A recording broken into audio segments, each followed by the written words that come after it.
প্রতিবারই ঝড় জলোচ্ছ্বাসের সামনে বুক চিতিয়ে দাঁড়িয়ে যায় বাংলাদেশের ফুসফুস খ্যাত সুন্দরবন। এবারও ঘূর্ণিঝড় রিমালের তাণ্ডবের সামনে ঢাল হয়ে দাঁড়িয়ে উপকূলীয় অঞ্চলসহ গোটা দেশকে বড় রকম ক্ষতির হাত থেকে রক্ষা করেছে সুন্দরবন। বিস্তারিত ইমতিয়াজ আলমের রিপোর্টে।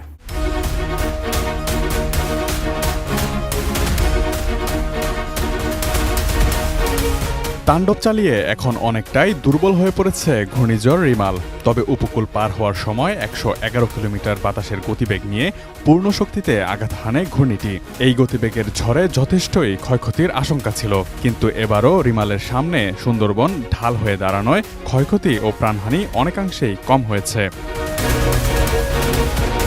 স্থানীয় আবহাওয়া অফিস সূত্রে জানা গেছে, রোববার রাতে সাতক্ষীরা উপকূলে ব্যাপক তাণ্ডব চালিয়েছে প্রবল এই ঘূর্ণিঝড়টি। মধ্যরাতে এখানে বাতাসের সর্বোচ্চ গতিবেগ ছিল ঘন্টায় ৭২ কিলোমিটার। তবে উপকূল পার হতে এটি ৫ থেকে ৬ ঘন্টা সময় নিয়েছে। এ সময় বাতাসের সর্বোচ্চ গতিবেগ রেকর্ড করা হয় ১১১ কিলোমিটার। মাঝরাতে উপকূল জুড়ে ব্যাপক তাণ্ডব চালিয়েছে ঘূর্ণিঝড় রিমাল। ঝড়ের কবলে অনেক গাছপালা উপড়ে গেছে, জোয়ারে ভেসে গেছে মাছের ঘের। তবে বড় কোনো ক্ষতি থেকে বাঁচিয়ে দিয়েছে সুন্দরবন। বিশেষ করে ঝড়ের সময় বাতাসের গতিবেগ অনেকটাই কমিয়ে এনেছে সুন্দরবন।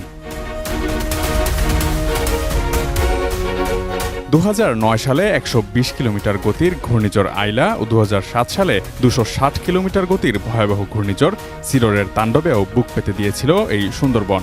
সাতক্ষীরা আবহাওয়া অফিসের ভারপ্রাপ্ত কর্মকর্তা জুলফিকার আলী জানান, ঘূর্ণিঝড়টি এরই মধ্যে সাতক্ষীরা জেলা অতিক্রম করেছে। জেলায় এখন পর্যন্ত ৬৬ মিলিমিটার পর্যন্ত বৃষ্টিপাত রেকর্ড করা হয়েছে। ২৭ মে সোমবার আবহাওয়া অধিদপ্তরের পরিচালক মোহাম্মদ আজিজুর রহমান বলেন, প্রবল ঘূর্ণিঝড় রেমালের ব্যাসার্ধ ২০০ কিলোমিটার, মানে খেপুপাড়ার কাছ দিয়ে রেমাল পার হওয়ার সময় বামে ২০০ কিলোমিটারের মধ্যে সুন্দরবনের বিস্তীর্ণ এলাকা পাচ্ছে, আর ডানে ২০০ কিলোমিটারের মধ্যে পাচ্ছে বরিশাল ও পটুয়াখালী জেলা। সেক্ষেত্রে খেপুপাড়ার পাশ দিয়ে অতিক্রমকালে সুন্দরবনের উপর দিয়েও এর প্রভাব পড়ছে, যা বরিশাল পটুয়াখালীতেও রয়েছে। ২০০৯ সালের মে মাসে ঘূর্ণিঝড় আইলা এবং ২০০৭ সালের নভেম্বরে ঘূর্ণিঝড় সিডরও স্থলভাগে উঠে এসেছিল সুন্দরবনের উপকূল দিয়ে। এর মধ্যে আইলায় বাতাসের গতি ছিল ঘন্টায় ১২০ কিলোমিটার, আর সিডরের শক্তি ছিল তার দ্বিগুণেরও বেশি, ঘন্টায় ২৬০ কিলোমিটার। ২০০৭ সালের ১৫ই নভেম্বর বাংলাদেশের সুন্দরবন সংলগ্ন উপকূলীয় এলাকায় সিডরের আঘাতে মৃত্যু হয় প্রায় ৩৫০০ মানুষের, কিন্তু আরও বহু মানুষ বেঁচে যায় সুন্দরবনের কারণে। এই ম্যানগ্রোভ বনাঞ্চল ভয়াবহভাবে তখন ক্ষতিগ্রস্ত হয়। সেই ঝড়ে ভেঙে পড়ে বনের হাজার হাজার গাছপালা, প্রাণ যায় অনেক বন্যপ্রাণীরও।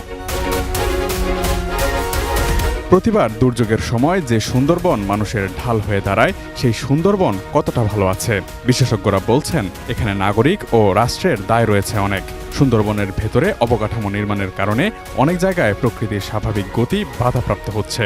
সুন্দরবনের অবৈধ বৃক্ষনিধন বন্ধ করে উপকূলীয় এলাকায় আরও বেশি করে বৃক্ষরোপণের প্রতিও জোর দিতে পরামর্শ দিয়েছেন তারা। Imtiaz Alam, news desk, ATN news.